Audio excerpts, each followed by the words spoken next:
Good afternoon and welcome to Chapter 16. We're doing a serious departure from what you've covered in the first 15 chapters of your text. We're going to start looking at something different. The first really 15 chapters of your text talks about financial accounting. Financial accounting, the main focus of financial accounting is external reporting. Now we're going to step over into something called managerial accounting. And managerial accounting is going to focus predominantly on internal reporting for the business, trying to track whether or not the business did what they were supposed to do based off of their goals and objectives. And so if some of you have taken a management class, it's leading, planning, directing, managing an organization. Well, managerial accountants provide the foundation for doing that in the data that a business needs in order to understand if they've hit their targets. So there's a difference between these two, and my apologies for that thing that just came up on the screen. But managerial accounting is going to do those couple of things. And so we're predominantly going to talk to it. So if I were to paraphrase, financial accounting is for external reporting with the four core financial statements: the income statement, the statement of retained earnings, the balance sheet, and the statement of cash flows. And they're really standardized, whereas internal management accounting is really going to be a function of whatever tools and whatever frequency the business needs to operate. So let's take a look at this management accounting information. First thing we're going to talk about is understand the difference in what managerial accounting is and how it's used. So this path on the left, the old school accounting was the one on the left. On the right is something called the Pathways model. There was a commission that was put together to determine how an accountant should really be. The old school, even though this isn't green here, the old school accountant was looked at like a person with a green eye shade. Well, on the right side, what the accounting profession wants to be viewed as is not a boring person, but somebody that looks at the numbers, applies critically thinking to it, and establishes consequences in the business and generates useful information for planning, directing, and controlling the business. So it's a different model, and these economic activities would be the transactions that you learned in financial accounting, but we're trying to make good decisions, and those decisions are going to have consequences on the business. So it's the Pathway Commission that put this together. Now, here's the difference. We touched on this a little bit ago. Financial accounting provides standardized reporting, external reporting in the forms of financial statements established by generally accepted accounting principles in the Financial Accounting Standards Board, whereas managerial accountants deal predominantly with internal to the business. What's going on internal to the business is where management accountants work, and they're trying to control activities with what's happening in the business to control costs, stay within guidance, and they look at things like a little bit different. I would call management accountants a whole lot more applied math. They look at things to determine whether or not a business should invest in something or should divest, in other words, sell something off. They look at things like that. They don't necessarily look at the same, they use some of the same core information that's in financial accounting, but they typically dig a layer deeper. And they do a lot of things. And here's another slide. This is something that's out of your book, and you can see this first part, internal versus external. And you notice this one, these are external users or stakeholders, investors, and creditors. And here it's internal stakeholders, managers, employees. And you can kind of get the sense what they're doing. They're following GAAP, for example, here, and what's important to what's happening in the future. This is perspective going backwards, and this is prospective going forward. Managerial accountants are not required to follow GAAP, although managerial accountants generate standard costs, which are used to do GAAP. And then you look at the GAAP process here, and you have summary reports and you have very detailed reports, because these detailed reports for internal to the business are actionable. And then the last part is what are the disclosures and how this will affect employee behavior. Typically you measure what you want people to change. So management accountability, I mean, you guys have accountability. What's your accountability? It's a grade. Well, management accountability is a little bit different. They basically have to be good stewards of the resources that the organization has put them in charge of. and they have stakeholders that have an interest in the business, and it's going to be creditors, customers, suppliers, and investors. And management accounting works with these. It's the same kind of stuff that we looked at before to to each one of the stakeholders. And I'm not going to go through these on any level, but these are actually set up pretty much like the statement of cash flows that you looked at in the business. And really, what they're trying to do, even though these are all kind of things where it says making timely payments and providing a return on investment, really what management accountants do is analyze what is happening in the business for the business to make better decision making, for better decision making. That's one of the critical elements that you want to see. In today's business environment, we have businesses that are shifting towards a service economy, and it's also higher global competition. So that makes a difference as far as what happens. And really, what that does is that puts a lot more pressure on management accountants to do what's right. There's certain things that really are a function of time and how quickly you can do things. There's a software systems called ERPs, and you might have seen this ad for SAP. SAP is an ERP system, simplest form. It basically says that when somebody mashes a button on the shop floor to produce something, an accounting transaction happens. When somebody mashes a button to ship a load, the accounting happens in the background. When you when you sign in on a computer system at work and you clock in and clock out, the payroll system takes care of all that automatically behind it. E-commerce, is basically like Amazon, of course. Just in time is a system that was developed by a guy in Japan that actually from the U.S. went to Japan and did this. And just in time, the concept is when you use, say, for example, the last tire, your supplier is close enough to you as a car manufacturer, is close enough to you that they're going to make deliveries just in time for you to, once you run out, that you have them. The concept is you don't have a bunch of inventory sitting and waiting.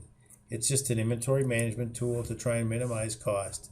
Total Quality Management came up with a guy named Philip Crosby, and it's really trying to, there's this concept called zero defects, and what they're trying to do is minimize defects within their business to maximize quality. And that was Philip Crosby. That came out in the mid-90s. And then you have this triple bottom line where you have the 3 Ps: profits, people, and planet. So the planet stuff is sustainability. The people has to do with your employees and your stakeholders. And the profits has to do with having an economic impact of the business. Ethical standards. There's, you've heard so much about the CMA or the CPA, which is Certified Public Accountant. Well, there's also something called a CMA, which is a Certified Management Accountant. Two different skill sets. The management accountant's they're going to take a certain set of exams that are different than a public accountant. And what they do is they get certified that they say you have the knowledge to be able to provide the appropriate management tools for this business. And you are certified, and once you've passed this exam and maintain standards, that you will have this designation after your name always. It says CMA, just like CPA. So those are going to be 3 letters. And what you see here is this code of ethical standards that the certified management accountants do and what they need to do with that code, including competence, confidentiality, integrity, and credibility. What it is in a nutshell. Make sure you know what you're doing, that you keep stuff in confidence. Sometimes you'll see, for example, what people's pay is. Well, you have to maintain that in confidence, and you have to communicate information fairly. That's this last one with credibility, and you have to do stuff with integrity, and do each one of these things in an ethical way, because those are standards that you're trying to maintain. What are the differences between service, merchandising, and manufacturing companies? Well, let's start first with a service company. A service company just sells their skill. It might be just simply cutting the grass. That's a service company. Pruning your bushes, service company. Well, what happens is, remember we talked about a principle in accounting, one that's called matching. The matching principle matches your revenues and expenses. And since you match your revenues and expenses, the revenue and expenses, But what happens is those revenue expenses are matched and they're all period costs. Their expenses are incurred. Merchandise companies would be like Walmart is a merchandise company. They buy stuff and they turn around and they resell it. And when they sell stuff, there's a four-part entry. If they sell it for cash, they debit cash, they credit sales revenue, they debit cost of goods sold, and they credit merchandise inventory. And the difference between their selling price and what it cost them is something called gross profit, and those are all called product cost. Manufacturing companies, on the other hand, make products. They start with raw materials and they compile something. Like a car manufacturer might start off with obviously a whole bunch of different raw materials, and they make a car out of those raw materials. That's a manufacturing company. Now, manufacturing companies convert raw materials into finished goods, and they have three different types of inventories. They have raw material, which is just simply raw materials, tires, engines, doors, windshields, anything that goes into a car could be a raw material. They have work in process. Work in process is going to be cars that are on the manufacturing line that have not been finished. Maybe they're missing the doors. Maybe they're missing the engine. Maybe they're missing the windshield. Maybe they're missing the seat. In other words, we can't buy those cars because they're work in process. Finished goods would be a car that pulls off the assembly line, that has the sticker in the door, and is ready for you or I to buy. Those are the distinctions between the three. And you can see the difference here. I'm not going to spend much time on this slide, but you notice that service companies do not have a cost of goods sold. Merchandising companies use something called a periodic inventory system. They're showing periodic here as opposed to perpetual. And they start with the beginning inventory, add to it what they bought, gives it from available for sale, and less the ending merchandise inventory, so they have cost of goods sold. And you have the same thing, but the only difference is on the one on the manufacturing company, you use a cost of goods manufactured. And one of the things you're going to have to look at and have to do for this particular chapter is look at the cost of goods manufactured schedule.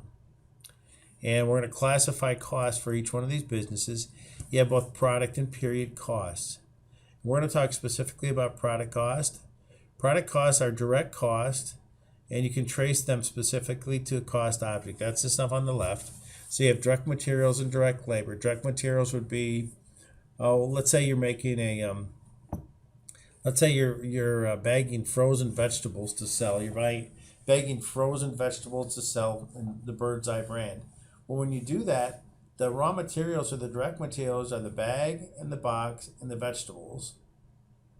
And the direct labor is somebody that is standing on the manufacturing line, making certain that the bags get in the box, that the vegetables get in the bags, and the bags get in the box. In other words, it's anybody that physically transforms the product.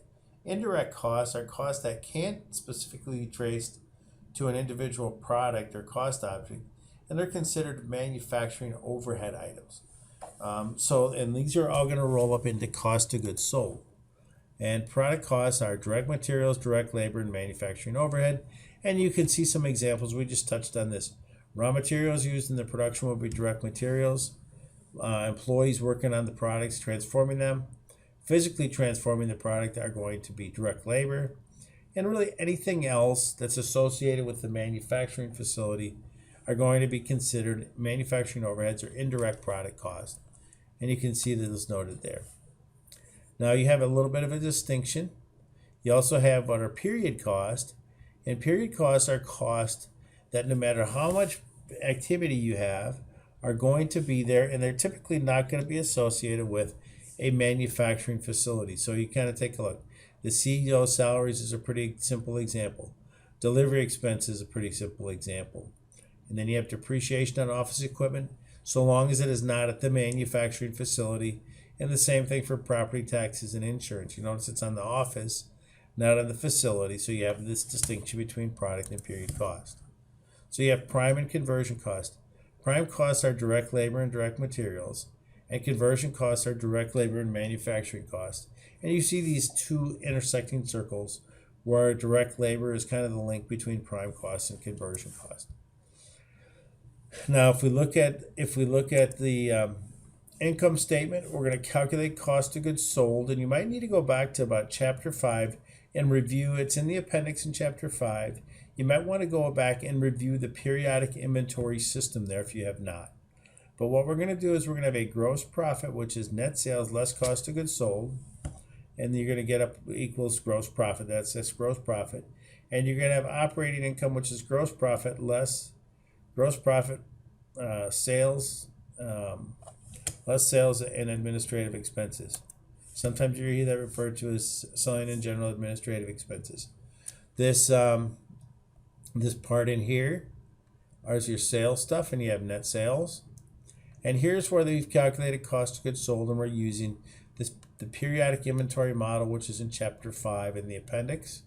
And you have gross profit of 400,000.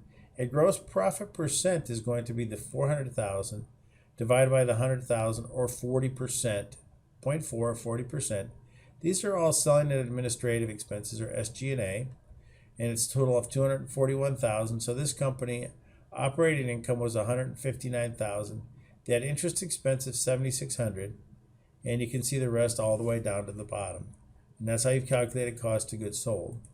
Now, if we look at cost of goods manufactured, I'm not going to spend a whole lot of time here, but really what we're going to do is focus in on the product cost and not the period cost. And here's the model. And if you notice, what you have here is you have 80,000. This is your beginning work in process. We have costs that we added to that, 607,000. But I want to isolate something for you here. You have beginning raw materials plus purchases of raw materials gives you raw available. That's like saying if you're a merchandise company, it's beginning merchandise inventory plus merchandise purchased gives you merchandise available, less your ending tells you what your cost of goods sold was. Well, in this particular case, we're taking raw materials plus what we purchased gives us raw available, less our ending raw tells us that we used 355,000. So remember, these are product costs. 355,000, direct labor 169,000, and the manufacturing overhead 83 for a total of 607. But we've kind of followed that same periodic inventory model one more time, but this time we're taking beginning work in process, costs added, product cost gives us total manufacturing cost 687,000, less our ending work in process gives us our cost of goods manufactured. This is something that you're going to have to do on your exam, so it might be worthwhile for you to follow the logic of this and spend a little bit more time on this. I know you've probably read it in your text, but I would spend a little bit more time with this as well. Now, the flow of cost through, you start off with raw materials. You go from raw materials to work in process, and work in process to finished goods, and then you have your cost of goods sold. So it goes a step-by-step process. And finally, what we're going to do is calculate the per unit cost. So if we produce, if our number of units sold was 300, well, I want to go back because we produced 2,200 units. It doesn't show this here, but in your text it does. And it said that your cost of goods manufactured was 660,000. We're going to take that 660,000 divided by the 2,200 units produced, and it's going to tell you your cost per unit is $300 per unit, in this case tablets. And it's important because you need to know this to determine what your selling price is going to be. Because if you don't know what it costs you to make something, how do you know what you're going to price it? And that's not here.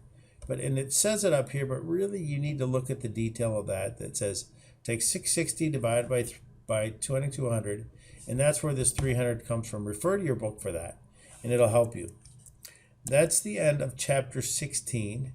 I would encourage you to spend a lot more time on the cost of goods sold manufactured schedule, or cost of goods manufactured schedule. That's what you're going to see. And make certain that you understand the how all this flows through, and go from there. I hope you have a great day, and I look forward to talking to you in chapter 17. Thanks.